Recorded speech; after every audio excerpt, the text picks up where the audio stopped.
В Чеченской Республике до 2014 года будет выделено 11,7 миллиардов рублей на восстановление мелиоративной системы региона.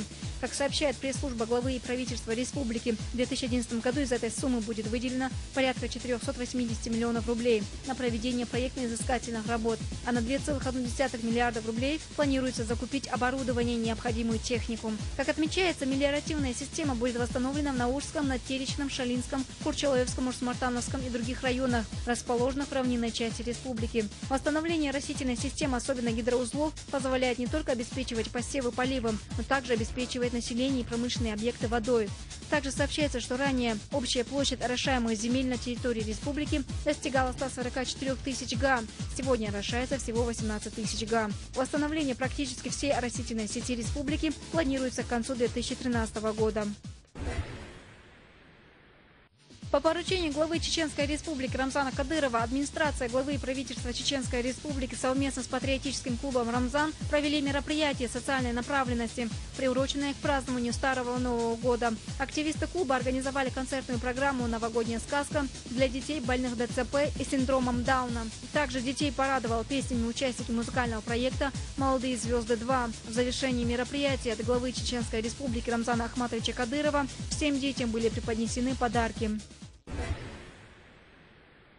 Парламентская делегация Чеченской Республики, посетив Владикавказ, вручила ученому-историку Феликсу Татоеву почетную грамоту парламента республики за издание книги, посвященной вопросам истории Чеченской Республики. Автор создавал книгу в течение 10 лет. По его словам, зачастую доставать те или иные исторические факты было очень сложно, поскольку не ко всем архивам доступ был свободен. Торжественное вручение грамоты и нагрудного знака за огромный вклад в укрепление дружбы народов Кавказа, честный исторический взгляд и издание книги об истории Чеченской Республики состоялось в конференц-зале Северо-Осетинского института гуманитарных и социальных исследований имени Абаева. На мероприятии собрались друзья и коллеги Татоева, осетинские и чеченские ученые, историки. По словам собравшихся, данное издание еще один шаг в укреплении курса президента Российской Федерации Дмитрия Медведева, председателя правительства Российской Федерации Владимира Путина и главы Чеченской Республики Рамзана Кадырова, направленного на сохранение в стране мира и межнационального согласия.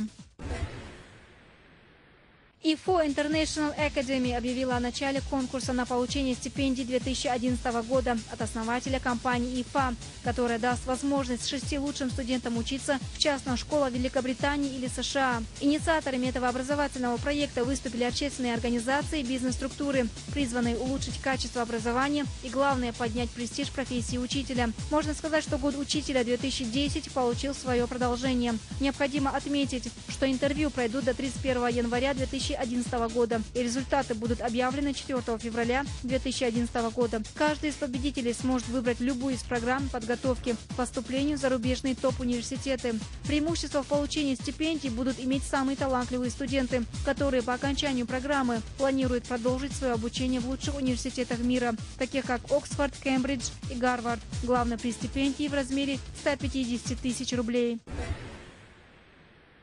Делегация парламентариев из Чеченской Республики вернулась из 10-дневной поездки в Соединенные Штаты Америки. Поездка состоялась в рамках программы «Открытый мир». В составе делегации были 4 депутата парламента Чеченской Республики и помощник председателя Совета депутатов Грозненского муниципального района и главный редактор газеты «Зов земли». Целью программы является укрепление взаимопонимания и сотрудничества между Россией и США путем предоставления возможности российским лидерам в различных областях деятельности посетить США с краткосрочным визитом, встретиться со своими американскими коллегами и обменяться опытом и идеями по наиболее важным для обеих сторон вопросам. Делегация из Чеченской Республики провела 2 дня в Вашингтоне, остальные 8 дней в штате Мэн. В 10-дневную программу их пребывания в США вошли посещение Конгресса и Сената, встречи с членами всех 3 ветвей власти, сотрудниками прокуратуры, ознакомление с правоохранительной системой, а также участие в популярном американском ток-шоу. Чеченской делегации удалось воплотить в действительность основную цель визита в Соединенные Штаты Америки – рассказать о нашей республике и о тех позитивных изменениях, которые в последнее время происходят в ней. В ходе поездки в штате Мэн была подписана резолюция о мире на Кавказе.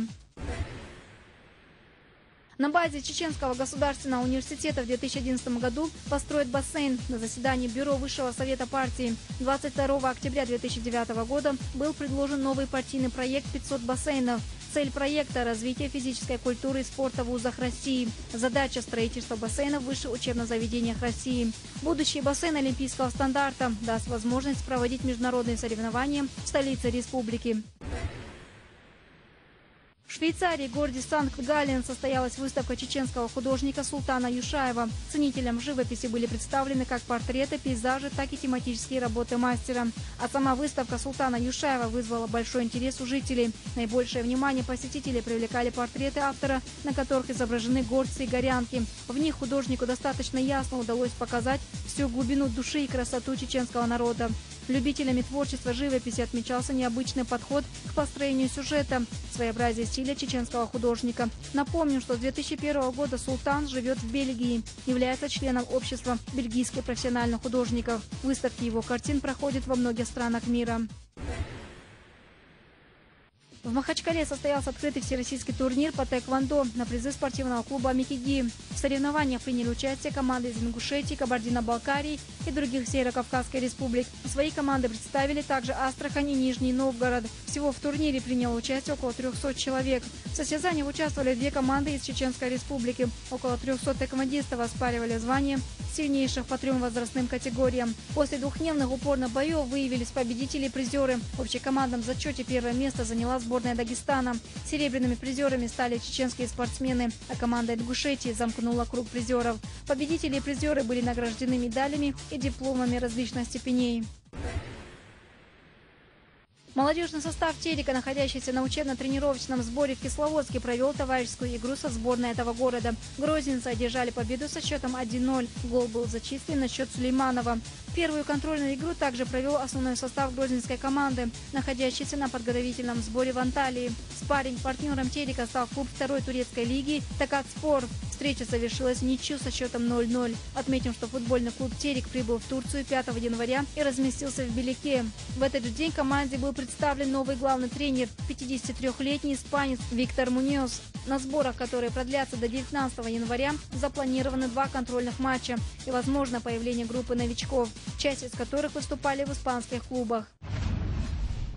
В 1263 году, 13 января, произошло сражение на берегу реки Терек между войсками Золото-Ордынского хана и хулагидов. А 3 января в 1864 году по доносу ортодоксальных мулл и личному распоряжению князя Михаила Романова вместе с ближайшими мюридами был арестован известный религиозный деятель Устаз Кунта-Хаджи Кишиев. И, наконец, 7 января в 2001 году умер Махмуд Эсамбаев, великий танцовщик, человек мира и легенда 20 века. Об этих и многих других интересных фактах вы узнаете прямо сейчас в историческо-познавательной рубрике «Хронограф».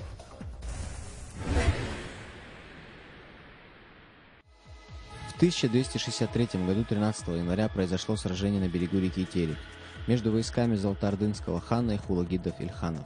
Монгольская империя ненадолго пережила своих основателей и быстро распалась на независимые друг от друга владения, которые затем немедленно вступали в борьбу за пограничные земли. Так Золотая Орда и хулагидский Иран Ильханат уже через 20 лет после завоевания империи Кавказа открывают масштабную войну.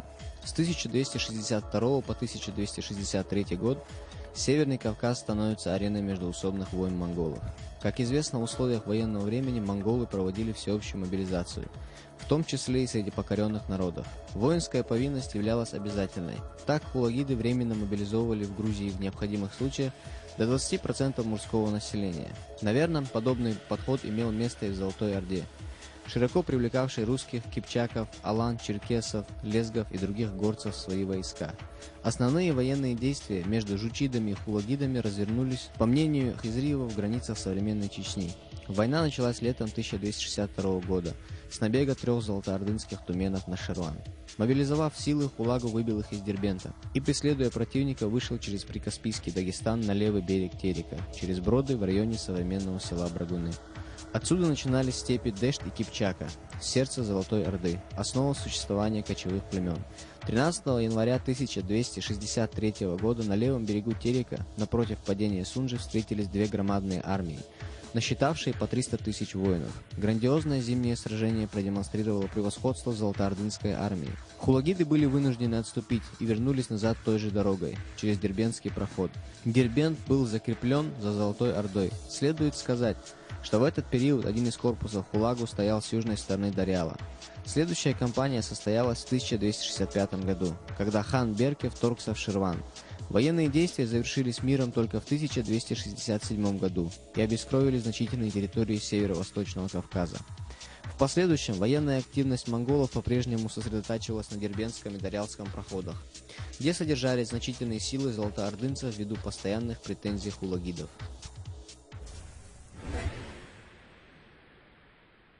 3 января 146 лет со дня ареста шейха Кунта Хаджи Кишиева.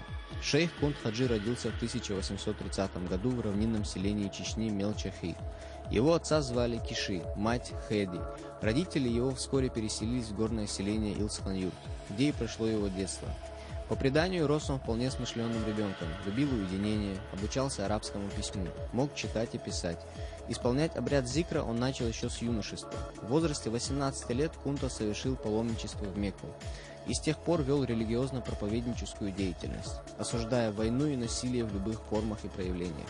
Из уст в уста последователями Кунта Хаджи передается его обращение к чеченцам. После возвращения из паломничества он сказал: «Мы из-за систематических войн катастрофически уменьшаемся. С течением времени мир, к сожалению, не становится более справедливым, менее коварным и злым.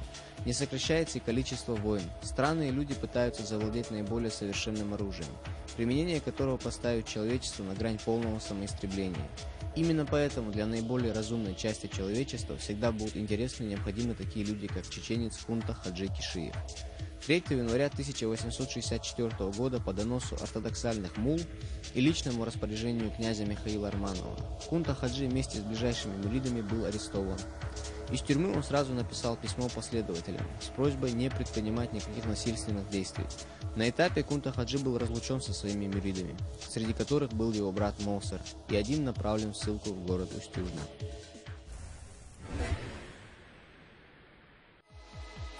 В 1898 году родился Ашаев Халид, писатель, публицист. Халид Ашаев был одинаково одаренным историком и этнографом, педагогом и просветителем, научным исследователем и публицистом, языковедом и фольклористом, прозаиком, драматургом и переводчиком. Родился Халид Ашаев 1 января 1898 года в селении Старые Атаги. Отец его Дуда был лесником, а мать Келима довольно образованной по тем временам женщиной. Она в совершенстве владела литературным арабским языком и писала на нем стихи. Родители постарались дать хорошее образование и сыну. В 1916 году Халид окончил Грозненское училище и поступил в Петербургский лесной институт, намереваясь продолжить дело отца. Но судьба распорядилась по-своему. В России грянули в начале февральская, затем октябрьская революции. Халид вернулся в Чечню и окунулся в революционные события, а затем началась насыщенная событиями делами трудовая, творческая и просветительская деятельность. Разносторонняя творческая жизнь Ашаева началась в середине 20-х годов 20 века с публицистических выступлений в газетах и журналах Чечни и Северного Кавказа и постановок его первых пьес на любительских сценах Чечни и Ингушетии. Умер Халид Ашаев в 1977 году. –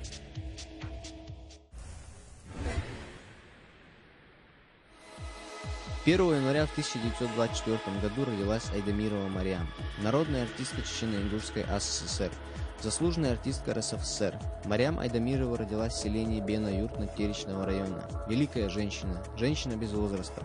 Она царствовала на сцене так долго, что легендарный нестареющий Махмуд подшучивал над ней, своей знаменитой землячкой, объездившей с ним немало стран, что сам Пушкин в свое время посвящал ей стихи и цитировал: «То как зверь она завоет, то заплачет как дитя».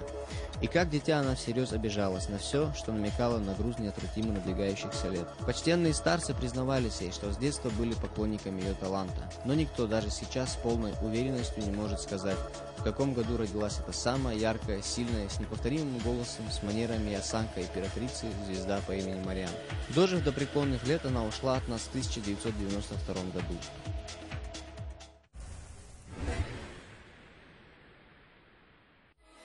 В 2 января в 1962 году родился Вараев Адлан, чемпион мира по вольной борьбе. Выпускник факультета физического воспитания Чечено-Ингушского государственного педагогического института и военного института физической культуры.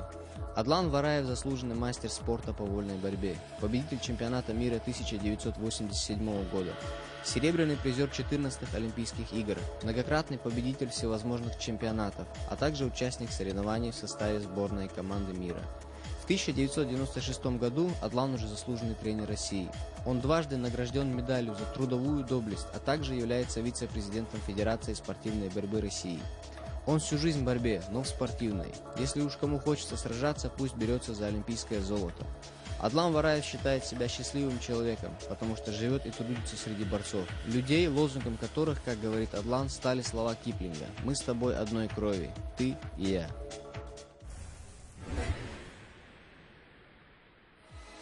7 января 2001 году умер Эсенбаев Махмуд, великий танцовщик Махмуд Эсенбаев, человек мира, легенда 20 века.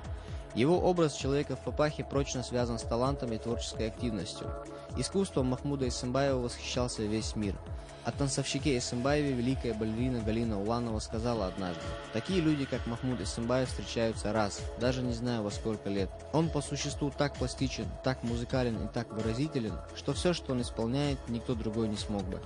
В 1924 году, 15 июля, в чеченском селе Старые Атаги в семье Али-Султана и Бекату Эсенбаевых родился мальчик, которому суждено было прославить не только свое село и семью, не только чеченский народ, но и великую страну.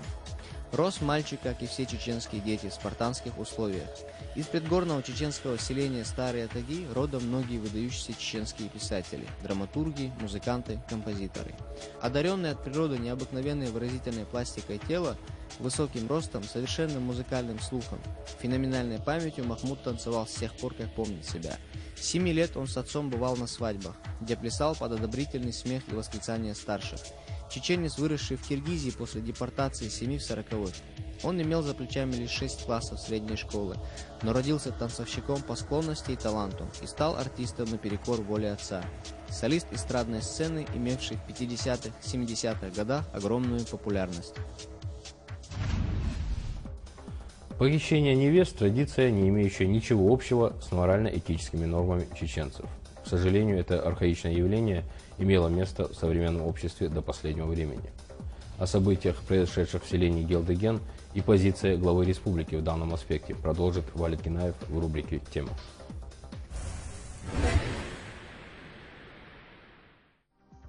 Похищение невест, к сожалению, имеет давнюю историю в наших краях. Многие датируют это явление еще бытностью имама Шамиля. Но сам факт того, что это не чеченская традиция, неоспорим. Он противоречит исламу, российскому законодательству и, собственно, чеченским национальным традициям. В наших краях такого рода взаимоотношения между людьми порицались. Однако в селении Гелдеген произошло очередное подтверждение грубого нарушения основ морали и права личности. Попытка умыкания девушки в этом селе, по словам муфтия, должна стать последней в масштабах всего нашего региона.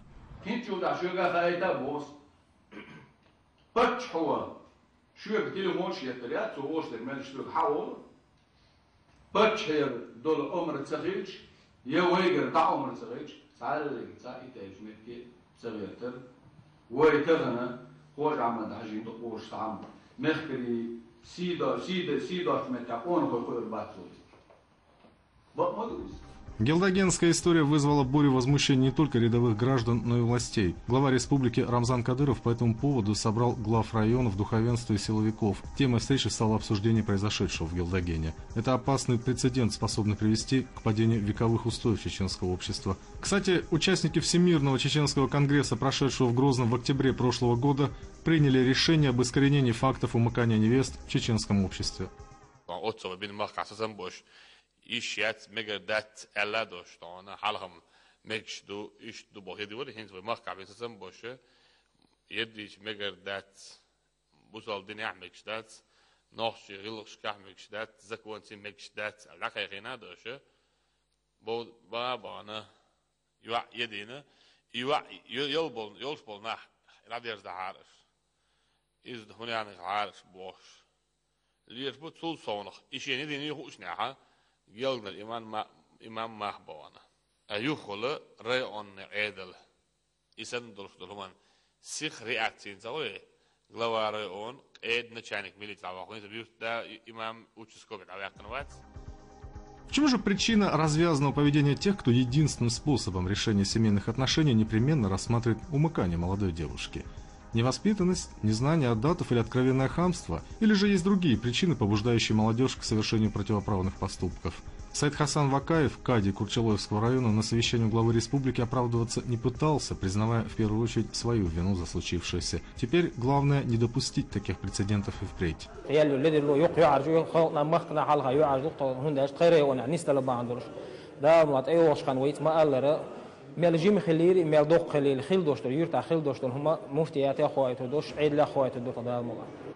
Впрочем, как показывает практика, в некоторых случаях девушки попросту заранее согласовывают со своими избранниками сценарий так называемых романтических взаимоотношений, и зачастую родители девушек, оставаясь в полном неведении относительно планов своих дочерей, впоследствии попадают в серьезные конфликтные ситуации с родственниками похитителей и наоборот. Кровная месть и убийство нередки в таких случаях.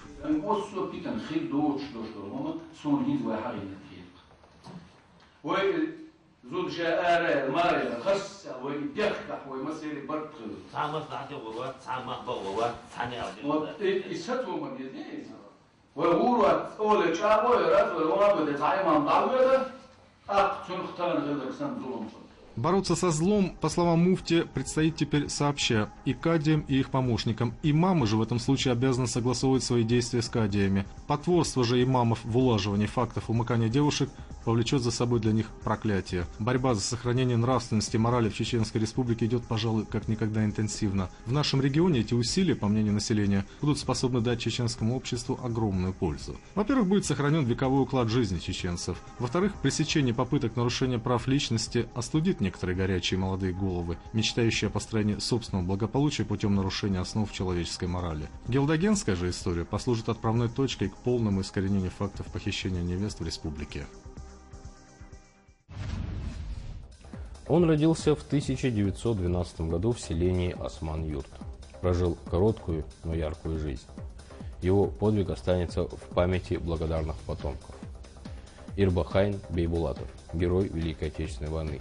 Далее рассказ продолжит Джулай Байдаева в рубрике «Жизнь замечательных людей».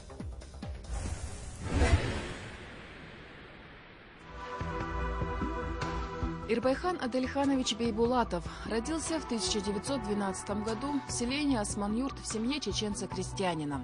В 1935 году окончил Грозненское педагогическое училище и возвратился в родное село. Работал директором школы. В 1941 году ушел на фронт. Бои на Северном Кавказе, на территории Ростовской области. 690-й стрелковый полк после утомительного марша занял оборону под Зимовниками. После короткого отдыха Ирбайхан под покровом ночи со своим пулеметным взводом полз вперед к позиции врага. Солдаты вслед за саперами на руках катили Максимы. Волоком тащили патронные ящики, рвали проволочные заграждения, чтобы с рассветом двинуться вперед и уничтожить врага. Где-то сзади загремел залп «Катюш». Заработали мощные артиллерийские батареи. Передний край гитлеровцев заволокло разрывами снарядов и мин. Под прикрытием артиллерии батальоны полка бросились вперед. Однако фашисты пришли в себя после неожиданного удара. Заговорила их артиллерия. Снаряды с треском рвались в рядах атакующих, кромсая человеческие тела, срезая осколками поблекшую траву. Зыбко дрожала земля. Ирбайхан в разорванной гимнастерке с автоматом наперевес бежал впереди своего пулеметного взвода. Вместе с комиссаром он прыгнул в траншею. Огромный с огненно-красной шевелюрой гитлеровец бросился со штыком на комиссара. Ирбайхан сделал прыжок. В воздухе блеснул кинжал. Комиссар подошел, обнял пулеметчика и сказал: «Спасибо, земляк, если бы не ты». Высота была взята. Бойцы готовились к отражению контратаки. Взвод Ирбайхана по-хозяйски устраивал площадки для Максимов, ниши для коробок с пулеметными лентами. Жестокие бои между Волгой и Доном. Взвод пулеметчиков лейтенанта Бейбулатова занимал оборону в районе станции Рычковской. Он в бинокль увидел 2 танка, идущих от станции Чир. Где танки, там и пехота, решил он, и начал готовить к бою свое подразделение. В низине появились танки, ударили тяжелые пулеметы. Начался бой. Ирбайхан подбежал к пулемету, и огненная струя начала размеренно выплевывать смерть в зеленые мундиры фашистов, бегущих за танками. В небо взметнулись громадные столбы огня. Горели танки. Рассыпались вражьи цепи. Ирбайхан косил и косил их из пулемета. Зажатый в огненное кольцо враг яростно сопротивлялся, бросаясь в контратаки. За короткий зимний день батальон отбивал 10-ю контратаку. От пулемета к пулемету перебегал командир роты Бейбулатов, помогая своим солдатам точно вести огонь, подбадривая дружеским словом, улыбкой. На правом фланге просочилась группа гитлеровцев. Еще миг, и тысячи их могут вырваться из окружения. Ирбайхан схватил пулемет, сменил огневую позицию, и струи свинца завалили вражьими телами проход. Противник откатился назад. «Ура!» — вскочил Ирбайхан. «Наша берет!» Смерть фашистам! Вдруг что-то ударило его в грудь. Далекий Осман-Юрт, командование части, направило Есимат Бейбулатовой письмо о геройской смерти ее сына. Но в госпитале он выжил. «От того боя, кроме раны, остался мне на всю жизнь орден Красной Звезды, а с врагом мы еще повоюем», — писал он матери. Ирбайхан Бейбулатов вновь вернулся на фронт, в родной полк, который воевал на Украине. Его часть вела бои за Мелитополь в Запорожской области. Командир соединения генерал Казарцев поздравил Ирбайхана с должностью командира 1-го стрелкового батальона и присвоением звания старшего лейтенанта. По приказу командира соединения Ирбайхан создал штурмовые группы, которые завязали в городе Мелитополе уличные бои. Вот уже 5 суток шла битва за каждый дом, подвал, за каждый этаж. 19 атак танков и пехоты отбили бейбулатовцы. Их огнем были уничтожены более 1000 гитлеровцев и 7 танков. И всегда там, где трудно, где враги усиливали отпор наступающим, впереди штурмовых групп вырастала знакомая и родная для бойцов фигура командира батальона. Мелитополь был взят, но Ирбайхан в боях за него погиб. Указом Президиума Верховного Совета СССР от 1 ноября 1943 года Бейбулатову присвоено звание Героя Советского Союза. Это все, о чем мы хотели сегодня вам рассказать. На этом я с вами прощаюсь. Смотрите нас ровно через 1 неделю. До свидания и всего вам доброго.